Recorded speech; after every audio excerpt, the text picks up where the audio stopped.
Easter সানডেতে সামাজিক যোগাযোগ মাধ্যমে এক নজিরবিহীন পোস্ট দিয়েছেন মার্কিন প্রেসিডেন্ট ডোনাল্ড ট্রাম্প। ওই পোস্টে তিনি হরমুজ প্রণালী খুলে দিতে ইরানকে ভয়াবহ হুমকি দিয়েছেন, সাথে করেছেন গালমন্দ।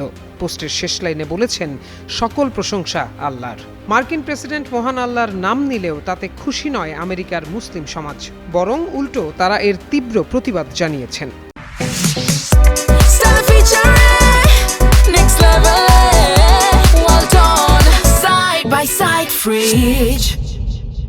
আমেরিকার মুসলিম অধিকার সংগঠন council on American Islamic relations কেয়ারের অভিযোগ, ওই পোস্টে ট্রাম্প আল্লাহর নাম নিয়ে মূলত ইসলামকে বিদ্রূপ করেছেন এবং ইরানে বেসামরিক অবকাঠামোয় হামলার হুমকি দিয়ে যুদ্ধাপরাধের ইঙ্গিত দিয়েছেন। কেয়ার এক বিবৃতিতে বলেছে, প্রেসিডেন্ট ট্রাম্পের বিকৃত ইসলাম বিদ্বেষী মন্তব্য এবং ইরানে বেসামরিক স্থাপনায় হামলার হুমকি বেপরোয়া ও বিপজ্জনক। এটি এমন এক মানসিকতার পরিচয় দেয় যা মানব জীবনের প্রতি খামখেয়ালি এবং ধর্মীয় বিশ্বাসের প্রতি অবজ্ঞাপূর্ণ।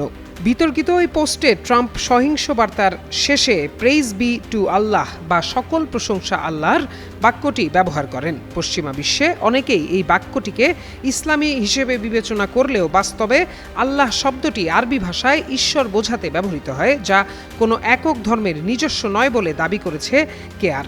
কেয়ার আরও অভিযোগ করেছে, এই ধরনের মন্তব্য বিচ্ছিন্ন নয়, বরং মুসলিমদের বিরুদ্ধে দীর্ঘদিনের বিদ্বেষপূর্ণ বক্তব্য ও নীতির ধারাবাহিকতা।